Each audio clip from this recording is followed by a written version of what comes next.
Greetings, ladies and gentlemen, and welcome to this narration of the web series Humans Don't Make Good Familiars. If you're new to the series, there is a playlist listed in the description. And as always, I hope that you enjoy. Chapter 19. Jake's Point of View. Wait, I may be confused. You were punished for what exactly? Sue asked.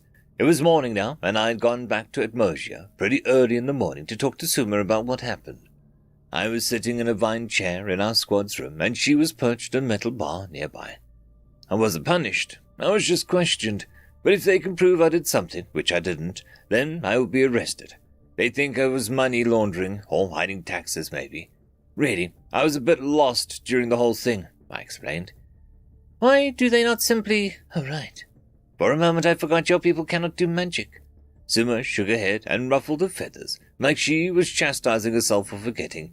Jake, how do people in your world investigate crimes without memory magic? Do you people often get punished for crimes they did not commit? Sometimes, but it isn't so all common where I live. On my world, we have people who are trained for years before they are allowed to become detectives. They learn how to tell when people are lying, how to find people when they are trying not to be found, and how to intercept evidence they find at crime scenes. I suppose this bears consideration, but what do we do if you are arrested by your people? She asked. I doubt that it will happen. I didn't actually commit any crimes, at least none that I know of. Hopefully this will blow over in a few days, I shrugged. Are you not worried? I'm terrified. I've never had something like this happen to me before. Well, except for the Noble thing last year, but nothing like this has happened to me on my world anyway. But should we not have a plan, if only as a precaution? Look, I really, I just want to think about it, okay? If something does happen, you can just summon me, and that'll be that, I sighed, feeling that churning in my stomach return. I know that you do not, but we need to nonetheless. Suma pressed the issue, ignoring my discomfort. My lawyer says that he can handle it, and that I should try and go about everything like normal enough for now. Perhaps if we summoned one of your investigators you mentioned at Moshe, they would understand, Suma suggested. I don't know. Maybe. I didn't think about that, but I'm worried about the larger repercussions. Meaning? I may have mentioned this before, but my country has a habit of, well, let's just say it's probably better if the governments of the world don't learn of that Moshe, I said. Yes, I think you said something like that before. Anyway, if you cannot summon someone here, I suppose that means we have no choice but to leave it to your lawyer. Lawyer? Yes, that. Does it Moshe not have people who memorize the law and represent others in court? I asked. It may, but Amboss does not. If someone goes before a judge or a council, they have already undergone several memory delves and interrogations. There is no way an innocent Niema would still be under investigation after all of that. After our talk ended, Suma sent me back home so I could rest. I didn't sleep last night and was exhausted.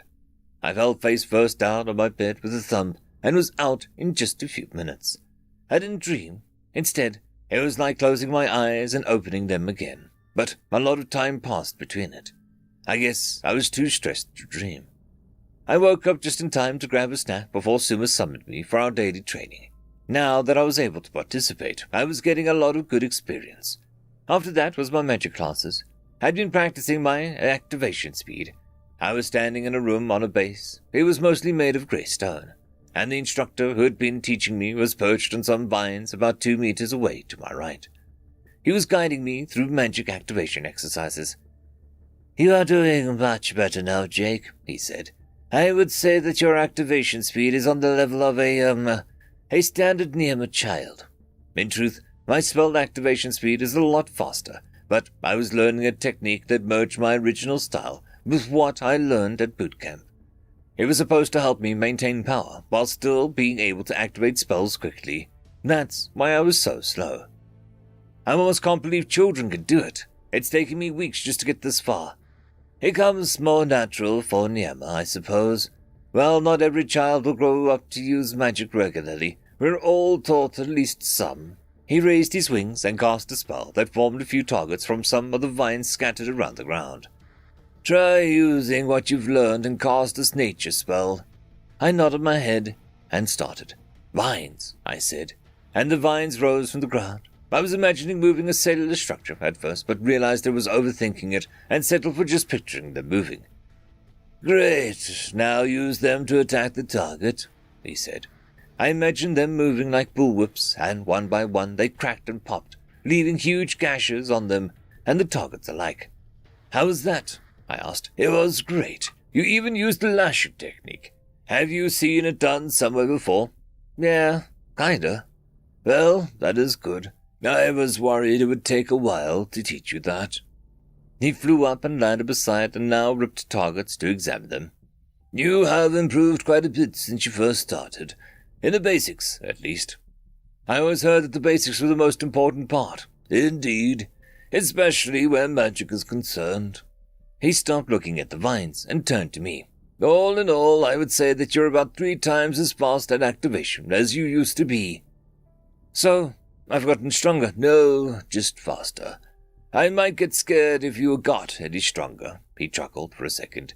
"A spell's strength can come from improving the basics, but the amount of mana one possesses and uses has more to do with it. If you have gotten stronger over the last few weeks, it would not be by much." "Oh," I said, nodding. "But your magic control is far above what it was when we first met, so you should be proud of that." I'll admit, that made me smile a little. "Now let's shift your training. You need to learn how to manipulate your mana with more precision." "Is that different from my normal magic control training?" I asked. "Imagine it more like the next flutter in your flight. It is simply a higher level of what you have learned so far. Practicing it will give you greater control over your spell effects, as well as make you less likely to break runes or magic channels." "All right. What do I need to do?" "We'll start with mana molding, similar to the exercises that you have been doing so far. But this time, I want you to do them on a smaller scale." He fluttered down onto the ground beside me. "I will demonstrate." An aura of light green magic surrounded him, then slowly moved down to the tips of his feathers. After all of it was gathered, the magic started to slough off his wingtips like water floating around aimlessly in a spaceship. It bubbled up and twisted on itself like a snake until it finally calmed down into a ball. Then it began to shrink until it was no larger than a marble. "Cool," I said, impressed. It was super neat to watch. I think I've done something like that before, but it didn't look nearly that intricate. "That is not surprising. This training method was originally developed by children." "Really?" "Well, that is one rumor. I've heard anyway.